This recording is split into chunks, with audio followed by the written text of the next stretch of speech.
சுற்றுப்பயணம் ஆரம்பிச்சாரு. திருச்சியில என்ன நடந்ததுன்னு பார்த்தோம். மரக்கடையில் நடக்க வேண்டிய மீட்டிங் நடக்கவே முடியாம போயிடுச்சு. அதுக்கப்புறமா இன்னைக்கு நாகப்பட்டினம். என்ன பொறுத்த வரைக்கும் கொஞ்சம் கொஞ்சமா விஜய் பில்டப் பண்ணிக்கிட்டே வராரோ, அதாவது அந்த மொமெண்டம், அந்த அரசியல்ல அந்த கடைசி நாள் டி டே அப்படின்னு சொல்றோமே, அந்த டி டேவை நோக்கி ரொம்ப அடிமேல அடி எடுத்து வச்சு நகர்ந்துக்கிட்டு வராரோ அப்படின்னு நான் பாக்குறேன். கண்டிப்பா டிஎம்கே இதை பார்த்து வேலை வளர்த்து போயிட்டு இருக்கு அப்படின்னு நான் பாக்குறேன். இல்லைன்னா இவ்வளவு கண்டிஷன்ஸ் எல்லாம் போடுறதுக்கு அவசியம் கிடையாது. என்ன பொறுத்த வரைக்கும் நீங்க கேட்டீங்க இல்லையா, இந்த மாதிரியான ஒரு எதிர்ப்பு, டிஎம்கே எதிர்ப்பு, இந்த மாதிரியான ஒரு பேச்சு இன்னைக்கு அவர் இன்னொரு பேசிருக்கிறார் பாருங்க. வெளிநாட்டு முதலீடா அல்லது வெளிநாடு முதலீடா அப்படின்னு அவர் கேட்டிருக்கிறாரு. இந்தியாவிலேயே முதலாக குதிரை ஏறி வாளை எடுத்து சண்டை போட்ட பெண்மணி.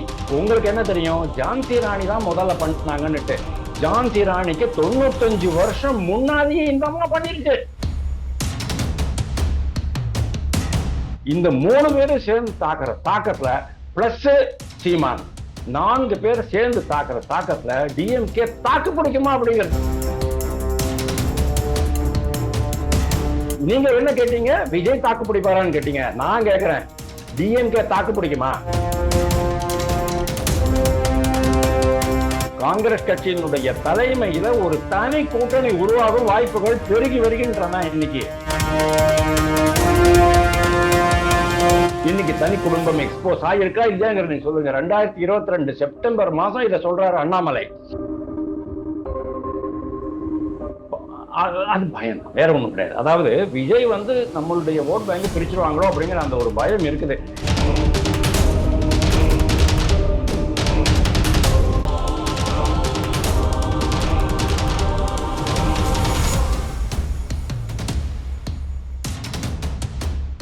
எல்லோ பெஞ்ச் தமிழ் நேர் அனைவருக்கும் வணக்கம். இன்றைய சிறப்பு நேர்காணலில் நம்மோடு இணைந்திருப்பது அரசியல் விமர்சகர் வாசுதேவன் ஐயா அவர்கள். வணக்கம் சார். வணக்கம். எப்படி இருக்கீங்க? ஃபர்ஸ்ட் கிளாஸா இருக்கேன். ரொம்ப சூடா இருக்கு தமிழ்நாடு அரசியல் களம். அதான் சார், முக்கியமான இன்னைக்கு ஒரு நேர்காணல் என்னன்னு பாத்தீங்கன்னா, இந்த என்னடா இன்னைக்கு அந்த ஒரு அரசியல் ஹீட் அப்படின்னு தான் பாக்குறதுக்கு வந்திருக்கோம். குறிப்பா இன்னைக்கு விஜய் அவர்கள் நாகப்பட்டினம் போயிருக்காரு. நாகப்பட்டினத்துல இருந்து பக்கத்துல திருவாரூர் போயிருக்காரு. இன்னைக்கு 2 டிஸ்ட்ரிக்ட் மட்டுமே பார்த்துட்டு விட்டுறாரு.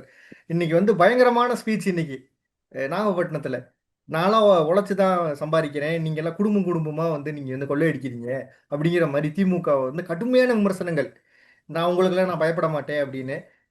இந்த ஸ்டாண்டு விஜய்க்கு ஒத்து வருமா? இந்த ஒரு அரசியல் ஹீட்டை விஜய் தாங்குவாரா? இதுக்கப்புறம் திமுகவின் நிலைப்பாடே வித்தியாசமா இருக்கும். இவ்வளவு குத்த ஆரம்பிச்சிட்டாங்கனாவே விஜய் நம்மளை நேத்து கட்சி ஆரம்பிச்சவன்லாம் இன்னைக்கு திமுக விமர்சிக்கிறானே அப்படிங்கிற மாதிரி ஒரு திமுகவுக்கு இன்னைக்கு கொஞ்சம் சூடு போட்ட மாதிரி இருக்கும். இதுக்கப்புறம் எப்படி இருக்க போகுது தாவேகா? தாவேகா கொஞ்சம் கொஞ்சமா அந்த மொமெண்டம் பில்டப் பண்ணிட்டு வராங்கன்னு நான் பாக்குறேன். முதல்ல இவ்வளவு இதுவா இருக்கலாம். ஃபர்ஸ்ட் மாநாடு ரொம்ப பிரமாதமா இருந்தது. 2வது மாநாடு ஒரு அளவுக்கு நல்லா தான் இருந்தது. அதுக்கப்புறமா பரந்தூர் ஆச்சு, வேங்கை வயல் போறேன் அப்படின்னாரு. அதுக்குள்ள அவங்க 3 சின்ன பசங்களை கூப்பிட்டு கொஞ்ச நேரம் போலீஸ் ஸ்டேஷன்ல இறங்கடான்னு சொல்லிட்டாங்க அவங்க. அதனால அது போச்சு. அதுக்கப்புறமா இவர் சுற்றுப்பயணம் ஆரம்பிச்சாரு. திருச்சியில என்ன நடந்ததுன்னு பார்த்தோம். மரக்கடையில் நடக்க வேண்டிய மீட்டிங் நடக்கவே முடியாம போயிடுச்சு. அதுக்கப்புறமா இன்னைக்கு நாகப்பட்டினம். என்ன பொறுத்த வரைக்கும் கொஞ்சம் கொஞ்சமா விஜய் பில்டப் பண்ணிக்கிட்டே வராரோ, அதாவது அந்த மொமெண்டம், அந்த அரசியல்ல அந்த கடைசி நாள் டி டே அப்படின்னு சொல்றோமே, அந்த டி டேவை நோக்கி ரொம்ப அடிமேல அடி எடுத்து வச்சு நகர்ந்துக்கிட்டு வராரோ அப்படின்னு நான் பாக்குறேன்.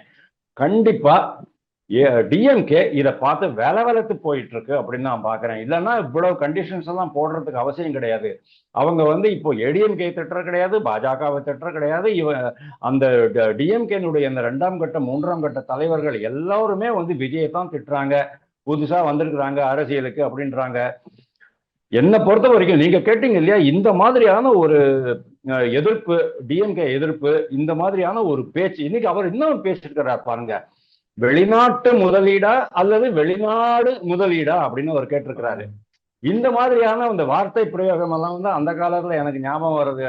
கருணாநிதி, அண்ணாதுரை இருக்கும் போது. ஏன்னா உங்களுக்கெல்லாம் அப்போ வயசு இருக்குது, நீங்கெல்லாம் பிறந்திருப்பீங்களான்னு தெரியாது, நாங்கெல்லாம் இருந்தோம். அவங்களுடைய பேச்சுக்களால ஈர்க்கப்பட்டவர்கள் நாங்கள். அந்த எதுகை மோனையோட ரொம்ப அலங்கார வார்த்தை பிரயோகம் எல்லாம் பண்ணுவாங்க. அதே மாதிரி இப்போ இவர் வந்து முதலீடா வெளிநாட்டு முதலீடா வெளிநாடு முதலீடா அப்படின்னு கேட்டிருக்கிறது ஏகப்பட்ட இதெல்லாம் இருக்குது. ஆமா. அது மாதிரி நிறைய இன்னைக்கு ரொம்ப பிரமாதமா பேசிட்டு போனாரு. கூடவே இன்னும் நீங்க நோட் பண்ணீங்களா, கையில வேலை எடுத்திருக்கிறாரு. ம். ஏன் வேலை எடுத்திருக்கிறாரு? அது திருச்சியில அதுதான் வேலை நான் சொல்ல எடுத்துட்டாரு. வரேன். இப்போ டிஎம்கே காரனும் வேலை எடுக்கிறான், இவரும் வேலை எடுக்கிறாரு. எல்லாம் அவங்கவங்க வேலை யாத்திரை ஆரம்பிச்சது எல் முருகன். ஓரளவுக்கு பிஜேபிக்கு விசிபிலிட்டி வந்துச்சு. அந்த வேல் யாத்திரையை தடுத்ததே ஏடிஎம்கே தான். ஏடிஎம்கே ஆட்சியில கொரோனாவை காரணமா காட்டி அதை தடுத்தாங்க. அப்படியும் கூட ஓரளவுக்கு அது விசிபிலிட்டி இருந்தது பாஜகவுக்கு. இன்னைக்கு அவங்கவங்க வேலை எடுக்க ஆரம்பிச்சிட்டாங்க. அவங்கவங்க முருகன் மாநாடு நடத்துறாங்க. ஐயப்ப சாமி மாநாடுக்கு, உலக ஐயப்ப சாமி மாநாடுக்கு பெரிய பெரிய ஆளுங்கெல்லாம் போயிட்டு வராங்க. என்ன நடக்குதுன்னே எனக்கு தெரியல. வேலு நாச்சியார் பத்தி பேசுறாங்க டிஎம்கேல. வேலு நாச்சியார் பத்தி என்ன சார் உங்களுக்கு இவ்வளவு நாளா புரிதல் இருந்தது? 60 வருஷமா நீங்க ஆண்டுகிட்டு இருக்கீங்க 2 கழகங்களும். வேலு நாச்சியார் யார் தெரியுமா சார்? இந்தியாவிலேயே முதலாக குதிரை ஏறி வாளை எடுத்து சண்டை போட்ட பெண்மணி. உங்களுக்கு என்ன தெரியும்? ஜான்சி ராணி தான் முதல்ல பண்ணாங்கன்னுட்டு. ஜான்சி ராணிக்கு 95 வருஷம் முன்னாடியே இந்த அம்மா பண்ணிருக்கு. நம்ம தமிழ் மண்ணில் பிறந்த பெண்ணு. அந்த பெருமையை நாம வந்து தமிழ்நாட்டுக்கே தெரியல, தமிழ்நாட்டு மக்களுக்கே தெரியாது. அப்போ வடநாட்டுக்காரனுக்கு எப்படி தெரியும், வெளிநாட்டுக்காரனுக்கு எப்படி தெரியும்? ஆங்கிலேயனுக்கு தெரியும். ஏன்னா ஆங்கிலேயனுடைய ரெக்கார்ட்ல இன்னைக்கு அங்க லண்டன்ல இருக்கு. ஆனா நம்ம வந்து வேலு நாச்சியாரை புறக்கணிச்சிட்டோம். இன்னைக்கு டிஎம்கே வேலு நாச்சியாரை கையில எடுக்குது. வேலூர்ல அந்த காவலர் பயிற்சி முகாமுக்கு வேலு நாச்சியார் பேரை வைக்கிறாங்கன்னு சொன்னா கண்டிப்பா இது வந்து என்ன மெஷர், இது என்ன அறிகுறி அப்படின்னா பாஜக டிஎம்கே வேலை வளர்த்து போச்சு அப்படின்னு தான் அர்த்தம். நாளைக்கு போக போக இவருடைய விஜயனுடைய அதிரடி பயங்கரமா இருக்கும். அண்ணாமலை களத்துல இறங்கிட்டாரு. இன்னுமே டிஎம்கே எப்படி போக போகுது அப்படின்னா இவங்களுக்கு பதில் சொல்ற நிலைமைக்கு அவங்க தள்ளப்படுவார்கள். எப்படி அண்ணாமலை வந்து பாரதிய ஜனதா கட்சி தலைவராக இருக்கும் போது அவர் ஒரு நாள் அறிக்கை கொடுத்தாரு, ஒரு நாள் பத்திரிகையாளர் சந்திப்பு நடத்தினாருன்னா உடனே அதுக்கு வந்து பதில் கொடுக்கிற நிலைமைக்கு அவங்க வந்துட்டாங்க பாருங்க. அதே மாதிரி இன்னைக்கு 2 பேரு கூடவே சுற்றுப்பயணம் போயிட்டு இருக்கிறாரு. தமிழகத்தை காப்போம் அப்படின்னுட்டு எடப்பாடி பழனிசாமி. எவ்வளவு நேச்சுரலா அங்க வந்து கும்பல் கூடுதல்னு நீங்க பாருங்க. இந்த 3 பேரும் சேர்ந்து தாக்குற தாக்கத்துல பிளஸ் சீமான் 4 பேர் சேர்ந்து தாக்குற தாக்கத்துல டிஎம்கே தாக்கு பிடிக்குமா அப்படிங்கிறதுல நீங்க என்ன கேட்டீங்க? இல்ல சார், நீங்க என்ன கேட்டீங்க? விஜய் தாக்கு பிடிப்பாரான்னு கேட்டீங்க. நான் கேட்கிறேன், டிஎம்கே தாக்கு பிடிக்குமா? சொல்லுங்க. திமுக எப்படிப்பட்ட கட்சி அது உங்களுக்கு நல்லாவே தெரியும். நீங்க இப்ப நேத்து கட்சி ஆரம்பிச்சவங்க எல்லாம் இன்னைக்கு வந்து இவ்வளவு தூரத்துக்கு வந்து இருக்காங்களே. டிஎம்கே இதுக்கப்புறம் சார் இதெல்லாம் 100 பேத்த விஜய்க்கு அப்பாவுக்கு அப்பாவெல்லாம் பார்த்துருப்பாங்க டிஎம்கே. கரெக்ட், நீங்க சொல்றது கரெக்ட் தான். அப்படின்னா ஒரு முதல்வருக்கும் துணை முதல்வருக்கும் கீழே இறங்கி தெருவா பிரச்சாரம் பண்றதுக்கு என்ன சார் அவசியம்? உடன்பிறப்பை வாங்குறாங்க, ஓரணியில் தமிழகம் அப்படிங்கிறாங்க. ஒரு எம்ஜிஆரோ இல்லைன்னா ஒரு கருணாநிதியோ அண்ணாதுரையோ தெருவா இறங்கி பிரச்சாரம் பண்ணாங்க 1 வருஷம் முன்னால. இன்னைக்கு கண்டிஷன் அப்படி இருக்கு சார். சார் கட்சி கரையாத குறையா இருக்குது இன்னைக்கு. அவன் காங்கிரஸ்காரன் சொல்லிட்டு இருக்கான் 125 சீட்டு வேணும் அப்படின்னுட்டு. கிரீஷ் சோடங்கர் ரொம்ப கிளியரா சொல்லிட்டாரு, 125 இடங்களுக்கு நீங்க வந்து வேலை பண்ணுங்கன்றாரு. அதுக்கு என்ன அர்த்தம் பின்னால? காங்கிரஸ் கட்சியோட தலைமையில நீங்க ஹெட்லைனா போடலாம் இத. காங்கிரஸ் கட்சியினுடைய தலைமையில ஒரு தனி கூட்டணி உருவாகும் வாய்ப்புகள் பெருகி வருகின்றன இன்னைக்கு. நாளைக்கு இவங்க டிஎம்கே கூட்டணியை விட்டுட்டு போயிடுவாங்க. எடப்பாடி பழனிசாமி சமீபத்துல போயிட்டு அமித்ஷாவை சந்திச்சாரு. கைக்குட்டையை வச்சு மூடிக்கிட்டாரு எல்லாம் சொன்னாங்கல்ல. கைக்குட்டையை வச்சு மூடிக்கிட்டதுதான் அவங்களுக்கு தெரிஞ்சிச்சு. ஆனா அவர் அங்க போய் அவர் ஒரு லிஸ்ட் கொடுத்துருக்கிறாரு, இவ்வளவு பேர் மேல நீங்க ஆக்ஷன் எடுங்க அப்படின்னு சொல்லி இருக்கிறாரு. இப்போ அமித்ஷா அதெல்லாம் தூசி தட்டி எல்லாத்தையும் அந்த ஃபைல் எல்லாம் தூசி தட்டி இப்போ ஆக்ஷன் எடுக்க போறாங்க. டாஸ்மாக்ல இருந்து ஆரம்பிச்சு எவ்வளவு பிரச்சனைகள் திரும்பவும் உருவாக போகிறது டிஎம்கேக்கு அப்படிங்கிறது யாருக்குமே தெரியாது. இந்த கண்டிஷன்ல டிஎம்கே கூட எவ்வளவு நாள் நாங்க பயணிக்க முடியும் அப்படின்னு காங்கிரஸ்காரன் கேட்கிறான். காங்கிரஸ்காரனுங்க காங்கிரஸை கட்சியே பிளவுங்கிற ஒரு கண்டிஷனுக்கு வந்துகிட்டு இருக்குது. அந்த மாதிரி ஒரு கண்டிஷன்ல இருங்க, அந்த மாதிரி ஒரு கண்டிஷன்ல இன்னைக்கு டிஎம்கே இருக்கு. தனியாவும் போட்டியிட முடியாது, காங்கிரஸும் போயிடும், விசிகா விஜய் கட்சி கூட போயிடும், நம்ம தனியா என்ன பண்ண போறோம் அப்படிங்கிறது தெரியல. அதனாலதான் வேலை வளர்த்து போய் நான் இவர் சொன்னார் இல்லையா, அண்ணாமலை சொன்னார் இல்லையா, டிஎம்கேங்கிறது ஒரு வெங்காயம் மாதிரி, வெளியில இருக்கிறத வந்து ஊடகங்கள், பத்திரிகையாளர்கள், அதுக்குள்ள இருக்கிறது வந்து கடைநிலை தலைவர்கள், சிவாஜி கிருஷ்ணமூர்த்தி, ராஜீவ் காந்தி மாதிரி சில தலைவர்கள், சையது மாதிரி, அதுக்கப்புறமா உயர்மட்ட தலைவர்கள், அதெல்லாத்தையும் பிரிச்சதுக்கு அப்புறம் தான் அந்த தனி குடும்பம் எக்ஸ்போஸ் ஆகும் சொன்னார் பாருங்க. இன்னைக்கு தனி குடும்பம் எக்ஸ்போஸ் ஆகிருக்கா இல்லையாங்கிறது நீங்க சொல்லுங்க. 2022 செப்டம்பர் மாசம் இதை சொல்றாரு அண்ணாமலை. இன்னைக்கு டிஎம்கே டோட்டலி எக்ஸ்போஸ்டு. அதனாலதான் இன்னுமே மூத்த தலைவர்கள், இளம் தலைவர்கள், இளைஞரணி தலைவர்கள் எல்லாம் நம்பிட்டு இருக்க முடியாது, நம்மளே களத்துல இறங்கி வேலை பார்க்க வேண்டியதும் அப்படிங்கிற கண்டிஷனுக்கு டிஎம்கே வந்துருச்சு. அதைத்தான் இன்னைக்கு வந்து விஜய் உறுதிப்படுத்துறார். Thank you sir. இப்ப ஒரு முக்கியமான கேள்வி சார். சீமான் அவர்கள் வந்து முன்னாடியெல்லாம் டிஎம்கே பத்தி தான் ஆப்போஸ் பண்ணி பேசிக்கிட்டு இருந்தாரு, கடுமையான விமர்சனங்களா வச்சாரு.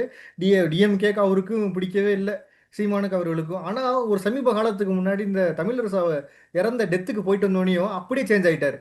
விஜயை வச்சு தாக்கு தாக்குன்னு தாக்குறாரு. உங்களுக்கு புரியுதா? அப்ப சீமான் அவர்களும் மாறிட்டாரோ அப்படிங்கிற மாதிரி, டிஎம்கேவோட கை கொடுத்துட்டாரோ, ஒரு மறைமுக கூட்டணியில இருக்காரோ அப்படிங்கிற மாதிரி ஒரு செய்திகள்லாம் வருது. ஆனா நீங்க ஒண்ணு சொன்னீங்க, சீமான், விஜய், பாஜக 3 பேர் வந்து இதுக்கப்புறம் தாக்கு தாக்குன்னு தாக்க போறாங்க அப்படின்னு. இதுக்கு இந்த எடுத்துக்காட்டுக்கு நீங்க என்ன சார் சொல்ல வரீங்க? இல்ல இல்ல அவர் வந்து ஓகே, இப்போ வந்து திடீர்னு அவரு முதல்ல பெரியார் பத்தி பேசிட்டு இருந்தாரு, இன்னைக்கு வந்து சேம் திங் விஜய் மேல ரொம்ப பயங்கரமான காட்டமான வீடியோக்கள் போட ஆரம்பிச்சிட்டாங்க. அது பயம் தான், வேற ஒண்ணும் கிடையாது. அதாவது விஜய் வந்து நம்மளுடைய ஓட் பேங்க் பிரிச்சிருவாங்களோ அப்படிங்கிற அந்த ஒரு பயம் இருக்குது. என்னதான் நம்ம அவருடைய பேர் சொல்ல விரும்பல, அவங்க எல்லாம் வந்து எங்களுடைய வாக்கு வங்கியில ஒரு ஓட்டு கூட அவரால் பிரிக்க முடியாது அப்படின்னு சொன்னாலும் கூட, ஏற்கனவே பல பேர் பிரிஞ்சு விஜய் கட்சியில ஜாயின் பண்ணிட்டாங்கிறத நம்ம பார்த்திருக்கோம். உண்மைதான் அது, அதுல வந்து எந்த சந்தேகமும் வேண்டாம். அப்படி இருக்கும்போது அவர் திருப்பியும் இவரை சீன்றது, அவங்கள சீன்றதுங்கும் போது, இன்னொன்னு என்ன அப்படின்னா, சீமானையும் விஜயையும் நம்ம வந்து எப்படி பார்க்கணும் அப்படின்னு சொன்னா, யாருக்கு உண்மையிலேயே யாரு வந்து ஒரு ஆர்கானிக் லீடர், அதாவது அடிமட்டத்திலிருந்து வெளியில வந்த லீடர் அப்படிங்கறத நீங்க பார்க்கணும். சீமான் அப்படி பாத்தீங்கன்னு சொன்னா அடிமட்டத்திலிருந்து வந்தவர் தான், அவருக்குன்னு ஒரு தனி சித்தாந்தம் இருக்கு. விஜய்க்கு என்ன சித்தாந்தம் இருக்கு? டிஎம்கே, ஜஸ்ட் அசல் டிஎம்கே தான், அசல் அப்படியே 100% டிஎம்கே தான். இப்போதைக்கு அவர் வந்து டிஎம்கே திட்டுறாருன்னு சொன்னா அவங்க பண்ணாதான் நாங்க பண்ணுவோம் அப்படிங்கிற மாதிரி தான் அவர் சொல்லிட்டு இருக்கிறாரே தவிர, அவருக்குன்னு ஒரு தனியா ஒரு கொள்கையோ ஒரு ஒரு கோட்பாடோ ஒண்ணுமே கிடையாது. அவர் பாட்டுக்கு எல்லாரையும் வச்சுக்கிட்டு எல்லாரையும் போயிட்டு இருக்கிறாரு, அவ்வளவுதான். அதனால இன்னைக்கு அவர் சீமான் வந்து விஜய அட்டாக் பண்ணினாலும் கூட நாளைக்கு டிஎம்கே அட்டாக் பண்ண மாட்டார் அப்படின்னு சொல்ல முடியாது. பட் ஒரு விஷயம் சார், சீமானுக்கு வந்து 8% வாக்குகள் இருக்குன்னு நான் சொன்னேன். ஒருவேளை காங்கிரஸ் கட்சி கிரீஷ் சோடங்கர் சொன்ன மாதிரியே 125 சீட்ல நிக்கிறாங்க அப்படின்னு நம்ம நினைச்சுக்கிறோம். அதாவது இன்னைக்கு காங்கிரஸ்ல இருக்கிற நிலைமை என்னங்கிறத சொல்றேன். நான் ஏன் இதை சொல்றேன் அப்படின்னா, காங்கிரஸ் வந்து போருமா போயிடுச்சு அவங்களுக்கு. இது மாதிரி டிஎம்கே கூட இருந்துட்டு நான் 18 சீட்டு, அதாவது ஒரு சீட்டுக்கு ஈரோடு கிழக்கு அவங்களே வாங்கிக்கிட்டாங்க இடைத்தேர்தலுக்கு அப்புறமா, இளங்கோவன் போனதுக்கு அப்புறமா. அதுல அவங்களுக்கு ரொம்ப மன வருத்தம் இருக்குது.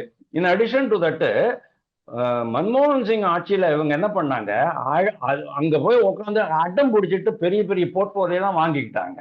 ஆனா 1996 கருணாநிதி இங்க மைனாரிட்டி ஆட்சி அமைச்ச போது ஒரு இடம் கூட அவங்களுக்கு மந்திரி சபையில கொடுக்கல அப்படிங்கிறது நம்ம பார்த்தோம். சார் நீங்க இவ்வளவுதான் நீங்க பேசுறீங்கல்ல, வேல்முருகன் என்ன சார் ஆனாரு? ஏன் சார் சைலண்டா இருக்கிறாரு? வேல்முருகன் தமிழக வாழ்வுரிமை கட்சி இன்னைக்கு ரொம்ப சைலண்டா இருக்காரு. அவர் தான் சொன்னாரு, எங்களுக்கு வந்து அதிகாரிகள் ஒத்துழைக்க மாட்டேங்கிறாங்க, சட்டசபையில போனேன்னா மந்திரி பேச வேண்டிய பேச்ச அப்பாவு பேசுறாரு, சபாநாயகர் பேசுறாரு, எங்களுக்கு வந்து மக்களை சந்திக்கவே முடியலங்கிற அளவுக்கு நொந்து போய் பேசினவர் இன்னைக்கு சைலண்டா இருக்கிறாரு. அதேதான் காங்கிரஸ் கட்சிக்கும். ஆனா காங்கிரஸ் கட்சியில இன்னைக்கு என்ன ஆயிட்டு இருக்குன்னு சொன்னா, சார் அண்ணாமலை என்ன சார் பண்ணாரு? அண்ணாமலை அதாவது உங்களோட இருந்தா எங்களுக்கு வந்து மைனாரிட்டி வாக்குகள் கிடைக்காதுன்னு சொல்லிட்டு எடப்பாடி பழனிசாமி ஏடிஎம் பாஜக கழட்டி விட்டாரா இல்லையா? அண்ணாமலை என்ன பண்ணாரு? என்னுடைய தலைமையில தனி கூட்டணி அமைப்பேன்னு சொன்னாரா இல்லையா? பண்ணினாரா இல்லையா? 5% வாக்குகளை 11.24% ஏத்தினாரா இல்லையா?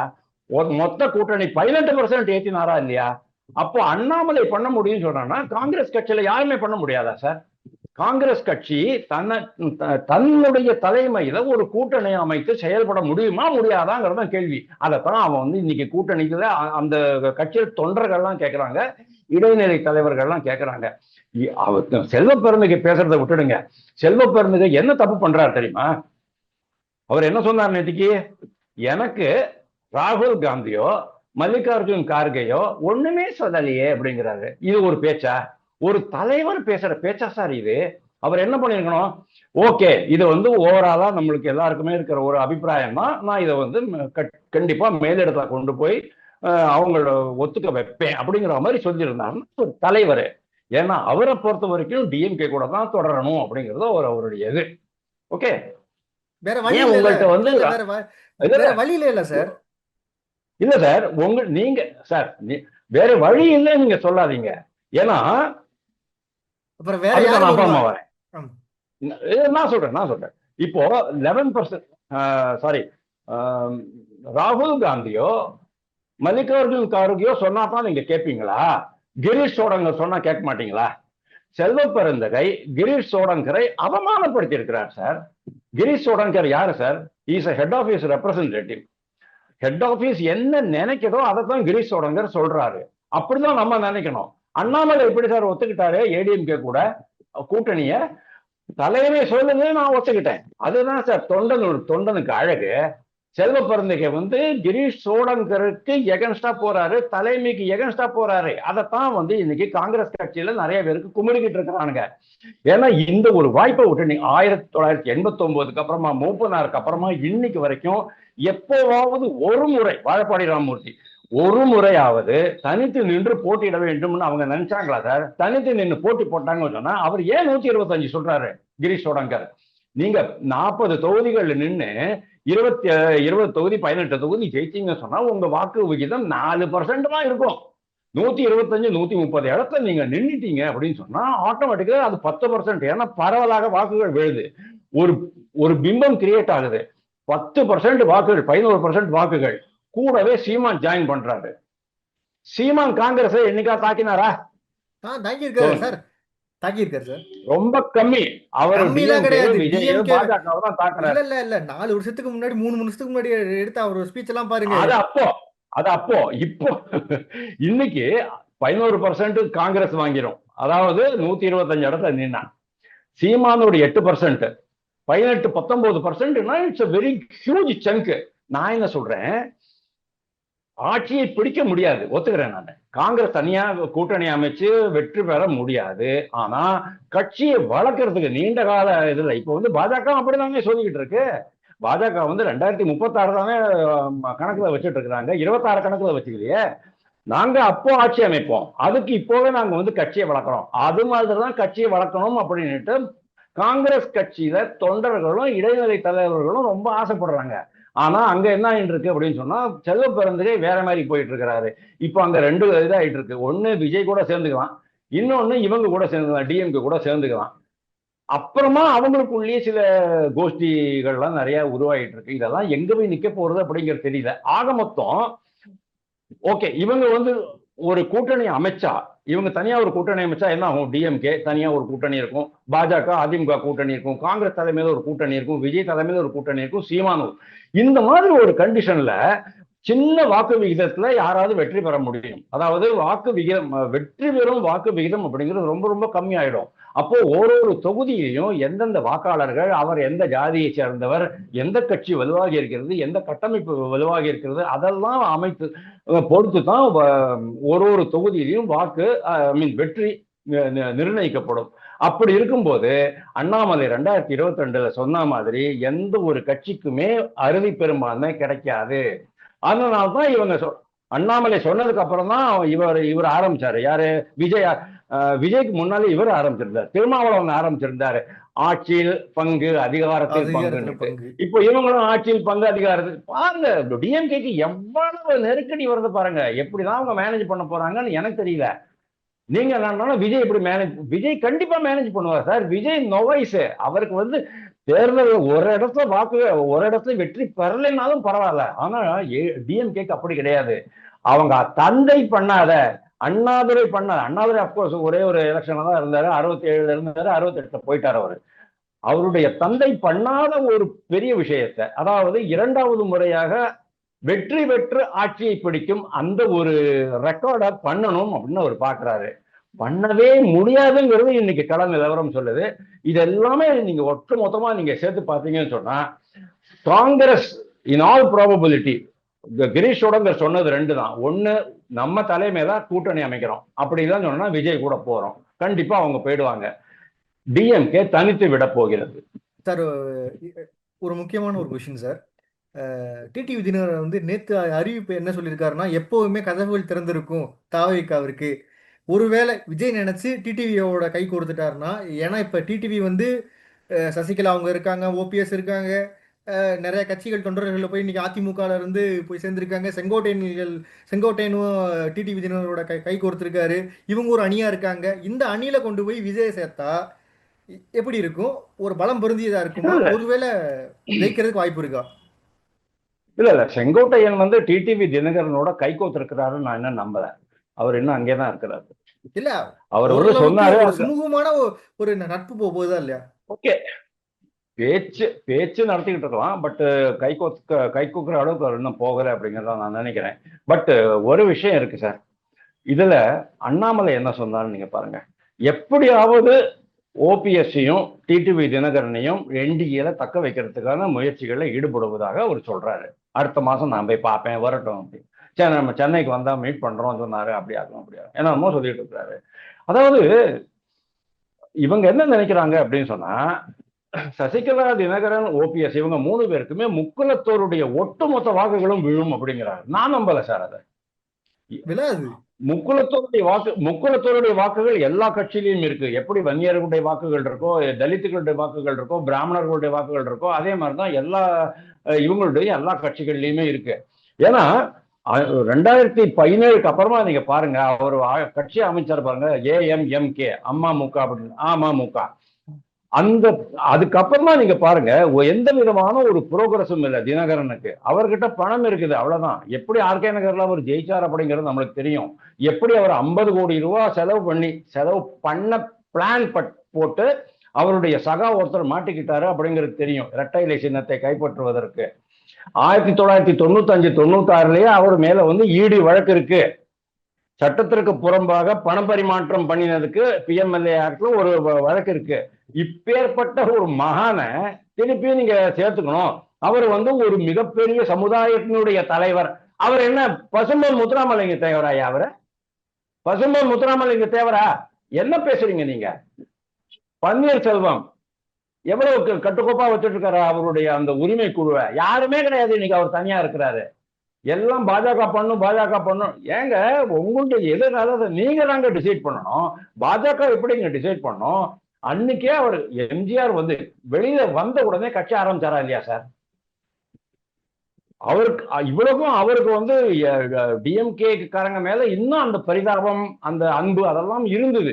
ஆனாலும் இவர் கட்சி ஆரம்பிச்சு அடுத்த தேர்தலில் 1977 கட்சி ஆட்சியை பிடிச்சாரு. அந்த மாதிரி அமமுக பண்ணினாங்க, அதை நான் பாராட்டுறேன். ஓ பன்னீர்செல்வம் என்ன சார் பண்ணாரு? நீங்க என்னடானா ஓ பன்னீர்செல்வத்துக்கு பின்னால் அப்படியே அணிதிரண்டு நிற்கிறது சமூகம். அதெல்லாம் ஒண்ணுமே கிடையாது. இதெல்லாம் சும்மா கட்டமைக்கப்பட்ட பிம்பம், அவ்வளவுதான். அவரே இன்னைக்கு ஓபிஎஸ் எனக்கு கட்சியில சேர்த்துக்கங்கன்னு வாண்டடா போய் கேட்டுக்கிட்டு இருக்காரு. அந்த அளவுக்கு அவர் ஆயிப்போச்சு. அப்படி இருக்கும்போது, அதாவது டோட்டலி டிஸ்கவுண்டட்னு வச்சுக்கோங்க. அப்போ இவங்க 3 பேரையும் சேர்த்துக்கிறதுனால என்ன பிரயோஜனம்? அதுதான் இந்த ட்ரிப் எனக்கு ரொம்ப சந்தோஷமா இருக்கிறது. ஒரு விஷயம் சொல்றேன், எடப்பாடி பழனிசாமி ரொம்ப திட்டவட்டமா இதுக்கு முற்றுப்புள்ளி வச்சுட்டாரு. அவ்வளவுதான், முடிஞ்சு போச்சு. இதுக்கு மேல யாரும் இதை பத்தி பேசக்கூடாது. இன்னுமே இருக்கிறது அதிமுக, பாஜக. எவ்வளவு நாள் ஓடுறதோ ஓடட்டும், எவ்வளவு சீட்டு வரதோ வரட்டும். தன்மானம் தான் முக்கியமே தவிர வெற்றி முக்கியம் இல்லை அப்படின்ட்டு அவரே சொல்லிட்டாரு. அதுக்காக அவர் வந்து நாளைக்கு வந்து முதல்வராக வரதுக்கு ஆசைப்படலையா அப்படிங்கிறதுலாம் கிடையாது. கண்டிப்பா அவர் முதல்வராக தான் வரப்போறாரு. ஏன்னா அந்த கட்சிக்குள்ள பிளஸ் கூட்டணி கட்சியிலையும் சேர்த்து அவர் தான் முதல்வர் அப்படிங்கிறது எல்லாருக்குமே தெரியும். இந்த தேர்தலை விட்டாச்சு சொன்னா ஏடிஎம்கே இந்த தேர்தலை ஜெயிக்கலைன்னா ஏடிஎம்கே அடுத்த முறை கட்சியே அவர் கையில இருக்குமாங்கிறது சந்தேகம் தான். அந்த ஒரு காரணத்தினால அவர் வந்து கண்டிப்பா கடுமையா உழைச்சு வெற்றி பெறத்தான் முயற்சி பண்ணுவார் அப்படிங்கிறது நம்மளுக்கு தெரியும். அதனால இந்த இந்த கன்ஃபியூஷனுக்கு ஒரு முற்றுப்புள்ளி வச்சாச்சு. இவங்க எங்க வேணாலும் போய் சேரட்டும், 2% 3%, 1/2%, 1/4%, நம்மளுக்கு தெரியாது இப்போ. ஏன்னா தொடர்ச்சியா இறங்கு முகத்துல தான் இருக்கு. ஓ பன்னீர்செல்வமும் தினகரனும் 2 பேருமே இறங்கு முகத்துல தான் இருக்கிறாங்க. இதே ஓ பன்னீர்செல்வம் அதே ராமநாதபுரம் தொகுதியில இன்னைக்கு போய் நிக்கட்டும், 3,50,000 வாக்குகள் வாங்குறாரான்னு நான் பாக்குறேன். அவர் கண்டிப்பா வாங்க மாட்டாரு. ஏன்னா அவருக்கு ஒரு திக்கு திசை தெரியாம நின்றுட்டு இருக்கிறாரு. இதெல்லாம் ஒரு தலைமை பண்பு கிடையாது, ஒரு தலைவனுக்கு அழகு கிடையாது இதெல்லாம். அதனால அவர் அவருடைய டைம், அந்த பிரைம் டைம் அப்படிங்கிறது முடிஞ்சு போச்சு. இப்போ போக்கஸ்ல இருக்கிறது ஏடிஎம்கே பாஜக கூட்டணி, அதை தவிர விஜய், 2 பேர் தான் இப்போதைக்கு போக்கஸ்ல இருக்கிறாங்க. இதை பார்த்து தான் டிஎம்கேக்கு மனசுல ஒரே குழப்பமா இருக்கு. டிஎம்கேக்குள்ளேயே ஏகப்பட்ட குழப்பங்கள் இருக்கு. அவங்களுக்குள்ளேயே இப்போ 40 இடம் இவருக்கு கொடுக்கணும், உதயநிதி கொடுக்கணும் அப்படின்றாங்க. மூத்தவர்கள் எல்லாம் தள்ளி விட்டுறலாமா அப்படின்னு பாக்குறாங்க. மூத்தவர்களை தள்ளி விட்டாங்கன்னு சொன்னா அவங்களுடைய வாக்குகளும் போயிடும். இளைய தலைமுறையில யாருமே, அதாவது அன்பில் மகேஷ் தவிர, மகேஷ் பொய்யாமொழியை தவிர உதயநிதி பேச்ச கேட்கறதுக்கு ஆளே கிடையாது. இப்போ இன்னொன்னு சேகர் பாபுவையும் தள்ளி விடலாம் அப்படின்னு பார்த்துட்டு இருக்கிறாங்க. 100 தொகுதிகள்ல அவங்களுக்கு பிரச்சனை இருக்குன்ட்டு பெண் நிறுவனம் ஏற்கனவே சொல்லிட்டு இருக்கு. பெண் நிறுவனம் வேற ஏதோ ஒரு நிறுவனம், மறந்துட்டேன் நானு, போக்கஸ் ஏதோ ஒன்று பேர் வரும், அது சொல்லி இருக்கிறாங்க. இதை தவிரவும்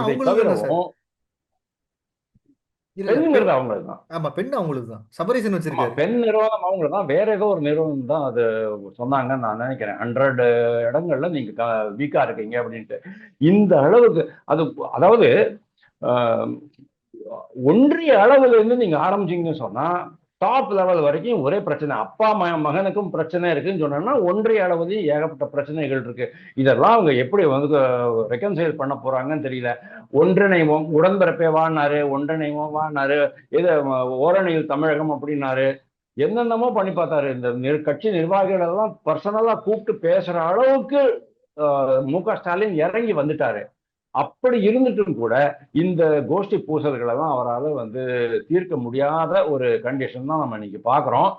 போகும்போது இன்னும் அதிகமான பிரச்சனைகள்ல இன்னும் இந்த ஊழல் குற்றச்சாட்டுகள், டிஎம்கே ஃபைல் 1, 2, 3 இதெல்லாம் வெளியில வரும். அதை வெளியில ஆக்ஷன் எடுக்கும் போது, அதுக்கு மேல ஆக்ஷன் நடவடிக்கைகள் எடுக்கப்படும் போது அவங்களுக்கு இன்னும் அதிகமான பிரச்சனை வரும்.